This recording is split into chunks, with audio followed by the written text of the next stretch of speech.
Chapter 21, Last Day. Charlotte and Wilbur were alone.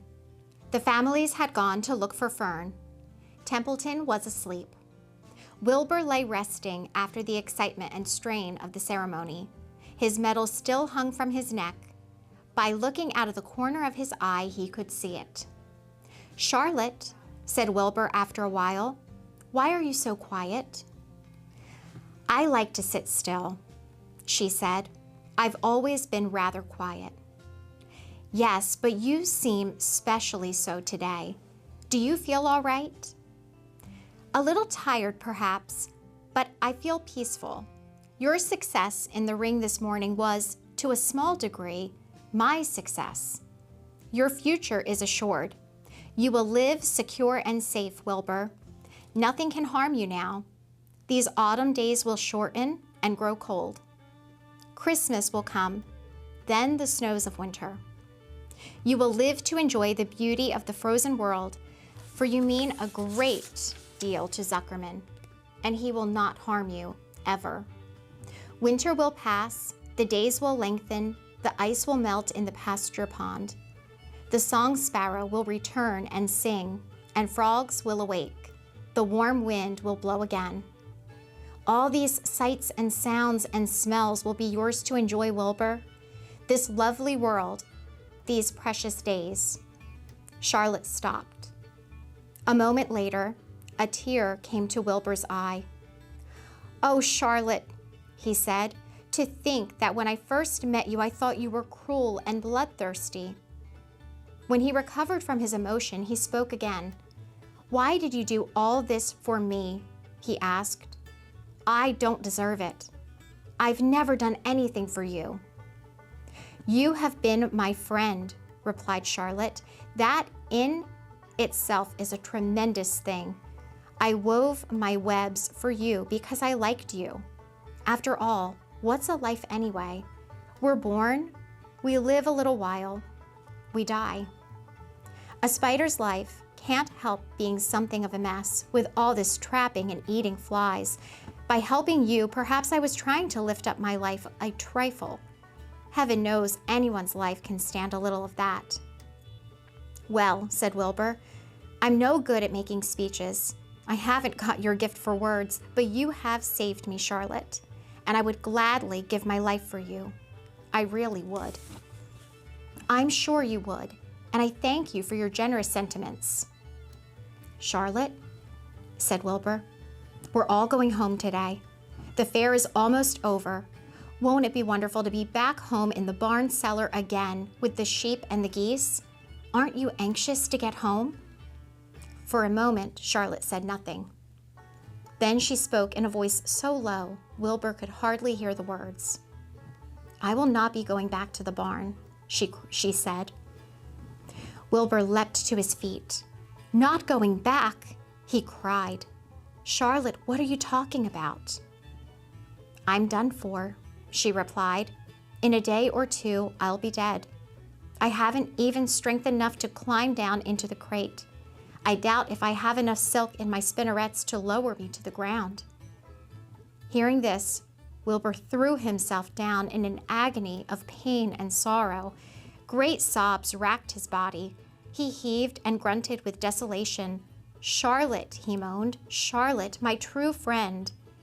"Come now, let's not make a scene," said the spider. "Be quiet, Wilbur. Stop thrashing about."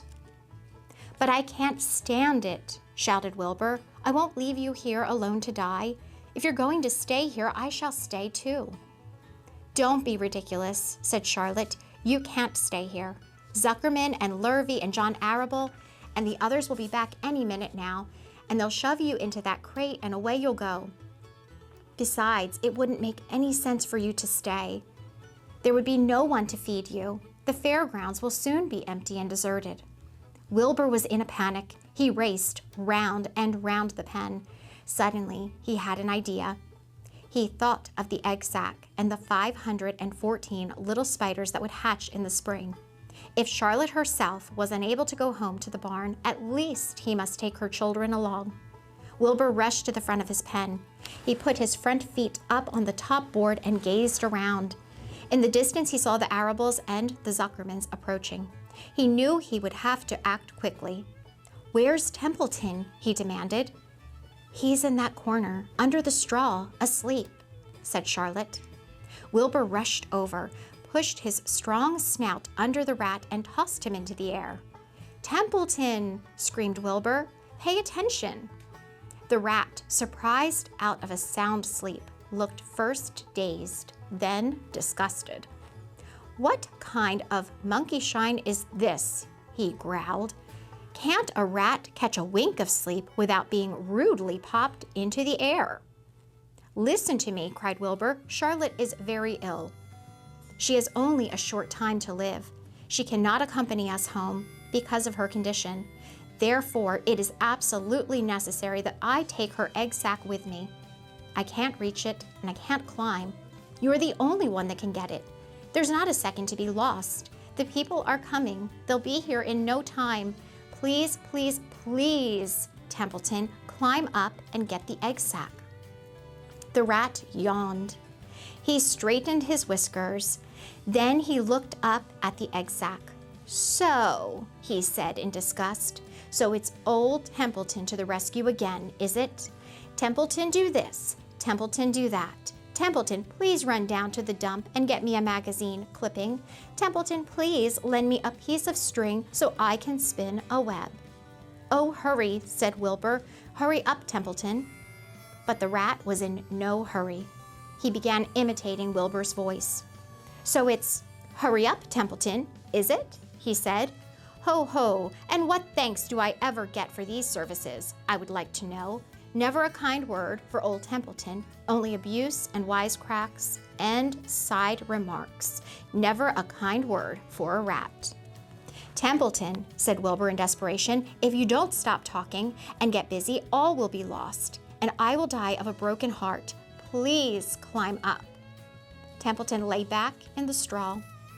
Lazily, he placed his forepaws behind his head and crossed his knees in an attitude of complete relaxation. "Die of a broken heart?" he mimicked. "How touching. My, I notice that it's always me you come to when in trouble. But I've never heard of anyone's heart breaking on my account.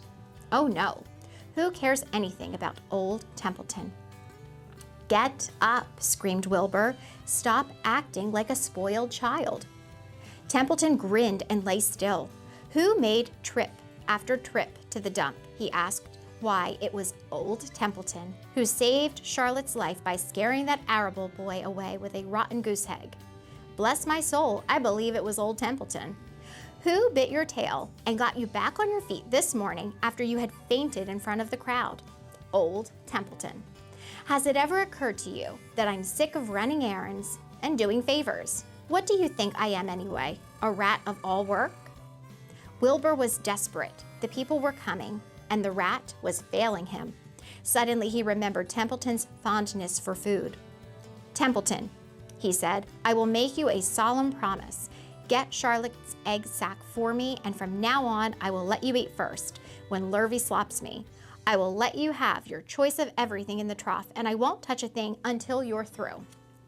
The rat sat up. "You mean that?" he said. "I promise. I cross my heart."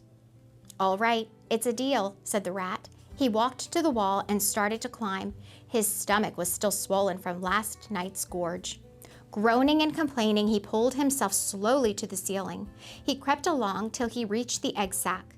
Charlotte moved aside for him. She was dying, but she still had strength enough to move a little. Then Templeton bared his long, ugly teeth and began snipping the threads that fastened the sack to the ceiling. Wilbur watched from below. "Use extreme care," he said. "I don't want a single one of those eggs harmed." "This stuff sticks in my mouth," complained the rat. "It's worse than caramel candy." But Templeton worked away at the job and managed to cut the sack adrift and carry it to the ground, where he dropped it in front of Wilbur. Wilbur heaved a great sigh of relief. "Thank you, Templeton," he said. "I will never forget this as long as I live." "Neither will I," said the rat, picking his teeth. "I feel as though I've eaten a spool of thread. Well, home we go." Templeton crept into the crate and buried himself in the straw. He got out of sight just in time. Lurvy and John Arable and Mr. Zuckerman came along at that moment, followed by Mrs. Arable and Mrs. Zuckerman and Avery and Fern. Wilbur had already decided how he would carry the egg sack. There was only one way possible. He carefully took the little bundle in his mouth and held it there on top of his tongue. He remembered what Charlotte had told him, that the sack was waterproof and strong. It felt funny on his tongue and made him drool a bit. And of course, he couldn't say anything. But as he was being shoved into the crate, he looked up at Charlotte and gave her a wink. She knew he was saying goodbye in the only way he could. And she knew her children were safe. "Goodbye," she whispered. Then she summoned all her strength and waved one of her front legs at him. She never moved again. Next day, as the Ferris wheel was being taken apart and the race horses were being loaded into vans and the entertainers were packing up their belongings and driving away in their trailers, Charlotte died. The fairgrounds were soon deserted. The sheds and buildings were empty and forlorn. The infield was littered with bottles and trash. Nobody of the hundreds of people that had visited the fair knew that a gray spider had played the most important part of all. No one was with her when she died. Ready? And so Wilbur came home to his beloved manure pile in the barn cellar. His was a strange homecoming. Around his neck he wore a Medal of Honor. In his mouth he held a sack of spider eggs. There's no place like home, Wilbur thought, as he placed Charlotte's 514 unborn children carefully in a safe corner. The barn smelled good. His friends, the sheep and the geese, were glad to see him back. The geese gave him a noisy welcome. "Congratulations," they cried. "Nice work." Mr. Zuckerman took the medal from Wilbur's neck and hung it on a nail over the pig pen, where visitors could examine it. Wilbur himself could look at it whenever he wanted to. In the days that followed, he was very happy. He grew to a great size. He no longer worried about being killed, for he knew that Mr. Zuckerman would keep him as long as he lived. Wilbur often thought of Charlotte. A few strands of her old web still hung in the doorway. Every day Wilbur would stand and look at his torn, empty web, and a lump would come to his throat. No one had ever had such a good friend, so affectionate, so loyal, and so skillful. The autumn days grew shorter. Lurvy brought the squashes and pumpkins in from the garden and piled them on the barn floor, where they wouldn't get nipped on frosty nights. The maples and birches turned bright colors, and the wind shook them, and they dropped their leaves one by one to the ground. Under the wild apple trees in the pasture, the red little apples lay thick on the ground, and the sheep gnawed at them, and the geese gnawed at them, and the foxes came in the night and sniffed them. One evening, just before Christmas, snow began falling. It covered the house and the barn and the fields and the woods. Wilbur had never seen snow before. When morning came, he went out and plowed the drifts in his yard for the fun of it. Fern and Avery arrived, dragging a sled. They coasted down the lane and out onto the frozen pond in the pasture. "Coasting is the most fun there is," said Avery. "The most fun there is," retorted Fern, "is when the Ferris wheel stops and Henry and I are at the top car and Henry makes the car swing and we can see everything for miles and miles." "Goodness, are you still thinking about that fair, Fern?" said Avery in disgust. "The fair was weeks and weeks ago." "I think about it all the time," said Fern, picking snow from her ear. After Christmas, the thermostat dropped to 10 below zero. Cold settled in on the world. The pasture was bleak and frozen. The cows stayed in the barn all the time now, except on sunny mornings when they went out and stood in the barnyard in the lee of the straw pile. The sheep stayed near the barn too, for protection. When they were thirsty, they ate snow. The geese hung around the barnyard the way boys hang around a drugstore, and Mr. Zuckerman fed them corn and turnips to keep them cheerful. "Many, many thanks," they always said when they saw the food coming. Templeton moved indoors when winter came. His ratty home under the pig trough was too chilly. So he fixed himself a cozy nest in the barn behind the grain bins. He lined it with bits of dirty newspaper and rags, and whenever he found a trinket or a keepsake, he carried it home and stored it there. He continued to visit Wilbur 3 times a day, exactly at mealtime, and Wilbur kept the promise he made. Wilbur let the rat eat first. Then when Templeton couldn't hold another mouthful, Wilbur would eat. As a result of the overeating, Templeton grew bigger and fatter than any rat you ever saw. He was gigantic. He was as big as a young woodchuck. The old sheep spoke to him about his size one day. "You know, you would live longer," said the old sheep, "if you ate less." "Who wants to live forever?" sneered the rat. "I'm naturally a heavy eater, and I get untold satisfaction from the pleasure of the feast." He patted his stomach, grinned at the sheep, and crept upstairs to lie down. All winter, Wilbur watched over Charlotte's egg sack as though he were guarding his own children. He had scooped out a special place in the manure for the sack, next to the broad fence. On very cold mornings, he lay so that his breath would warm it. For Wilbur, nothing in life was so important as the small round object. Nothing else mattered. Patiently he waited, the end of winter and the coming of the little spiders. Life is always rich and a steady time when you're waiting for something to happen or to hatch. The winter ended at last. "I heard the frogs today," said the old sheep one evening. "Listen, you can hear them now." Wilbur stood still and cocked his ears. From the pond in shrill chorus came the voices of hundreds of little frogs. "Springtime," said the old sheep thoughtfully. Another spring. As she walked away, Wilbur saw a new lamb following her. It was only a few hours old. The snow melted and ran away. The streams and ditches bubbled and chattered with rushing water. A sparrow and a streaky breast arrived and sang. The light strengthened, the mornings came sooner. Almost every morning there was another new lamb in the sheepfold. The goose was sitting on 9 eggs.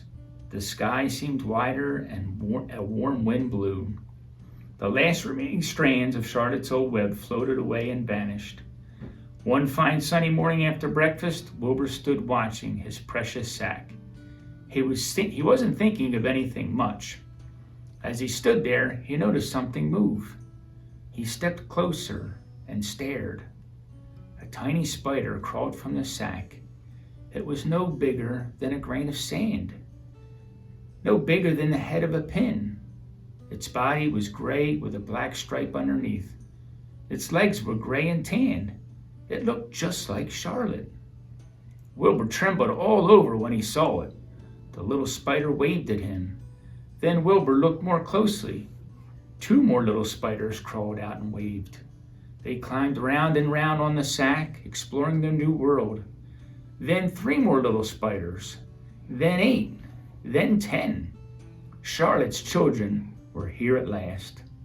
Wilbur's heart pounded. He began to squeal. Then he raced in circles, kicking manure into the air. Then he turned a backflip. Then he planted his front feet and came to a stop in front of Charlotte's children.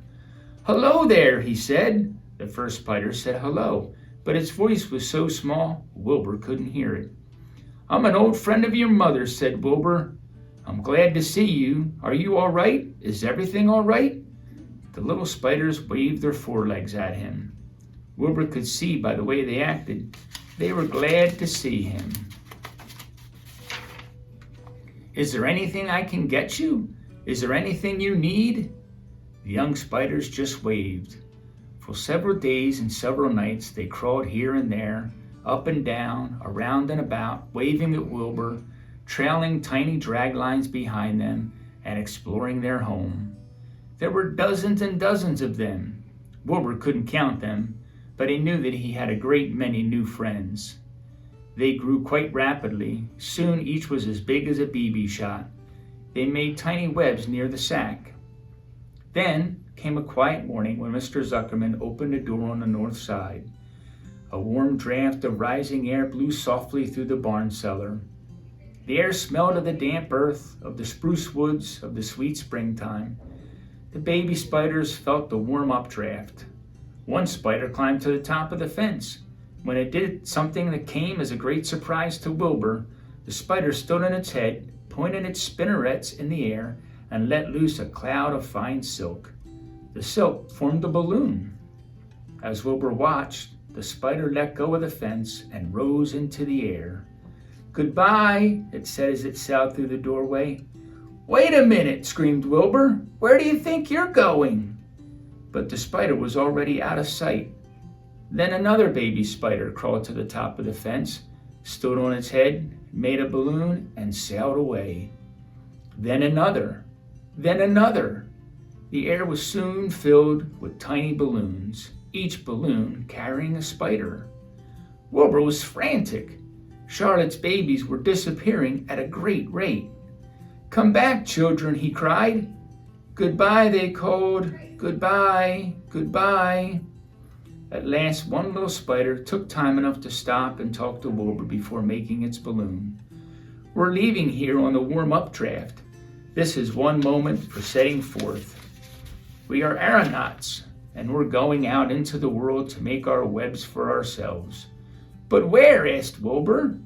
"Wherever the wind takes us, high, low, near, far, east, west, north, south, we take to the breeze. We go as we please." "Are all of you going?" asked Wilbur. "You can't all go. I would be left alone with no friends. Your mother wouldn't want that to happen, I'm sure." The air was now so full of balloonists that the barn cellar looked almost as though a mist had gathered. Balloons by the dozen were rising, circling, and drifting away through the doors, sailing off on the gentle wind. Cries of "Goodbye, goodbye, goodbye" came weakly to Wilbur's ears. He couldn't bear to watch any more. In sorrow he sank to the ground, closed his eyes. This seemed like the end of the world, to be deserted by Charlotte's children. Wilbur cried himself to sleep. When he woke, it was late afternoon. He looked at the egg sack. It was empty. He looked into the air. The balloonists were gone. Then he walked drearily to the doorway where Charlotte's web used to be. He was standing there thinking of her when he heard a small voice. "Salutations," it said. "I'm up here." "So am I," said another tiny voice. "So am I," said a third voice. "Three of us are staying. We like this place, and we like you." Wilbur looked up. At the top of the doorway, 3 small webs were being constructed. On each web, working busily, was one of Charlotte's daughters. "Can I take this to mean," asked Wilbur, "that you have definitely decided to live here in the barn cellar? And that I'm going to have 3 friends?" "You can indeed," said the spiders. "What are your names, please?" asked Wilbur, trembling with joy. "I'll tell you my name," replied the first little spider, "if you tell me why you're trembling." "I'm trembling with joy," said Wilbur. "Then my name is Joy," said the first spider. "What's my mother's middle initial?" asked the second spider. "A," said Wilbur. "Then my name is Arena," said the spider. "How about me?" asked the third spider. "Will you just pick out a nice, sensible name for me?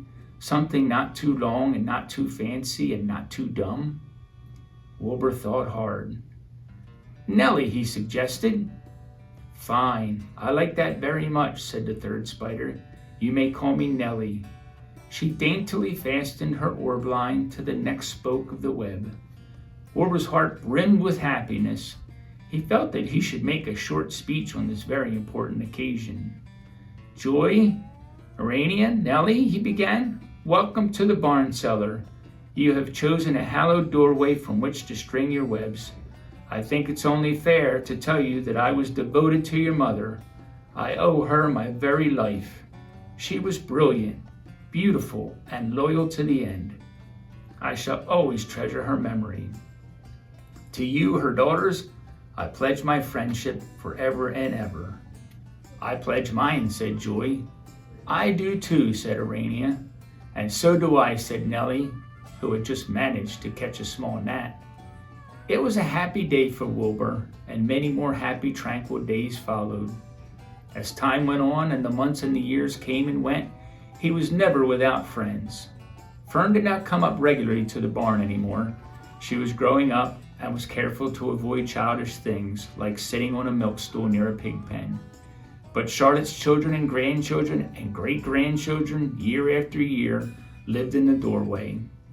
Each spring, there were new little spiders hatching out to take place of the old. Most of them sailed away on the balloon, but always 2 or 3 stayed and set up housekeeping in the doorway. Mr. Zuckerman took fine care of Wilbur all the rest of his days, and the pig was often visited by friends and admirers, for nobody ever forgot the year of his triumph and the miracle of the web. Life in the barn was very good. Night and day, winter and summer, spring and fall days and bright days, it was the best place to be, thought Wilbur. This warm, delicious cellar with the geese, the changing of the seasons, the heat of the sun, the passage of the swallows, the nearness of rats, the sameness of sheep, the love of spiders, the smell of manure, and the glory of everything.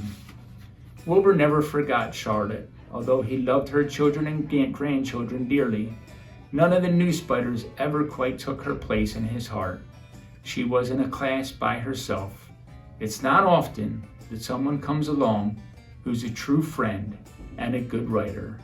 Charlotte was both. The end.